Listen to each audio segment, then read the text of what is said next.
Hello everybody, and once again welcome back to How to Guide YouTube channel. Today in this video I'm going to show you how you can place bet on Melbet, so make sure you follow my step to the end. First thing first, I assume that you already have an account in Melbet and already logged in, and now right after that you'll be able to see the interface of Melbet on in the screen, where you can see lots of live events and sports and games on the home screen.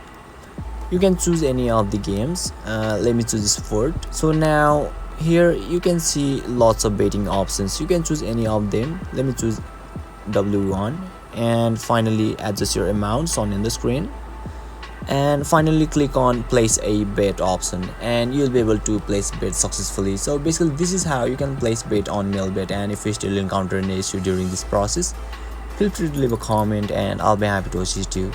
If you found this video helpful, please give it a thumbs up, and if you are new to this channel, make sure to hit the subscribe button and set the bell icon to on so that you can stay updated with our latest content.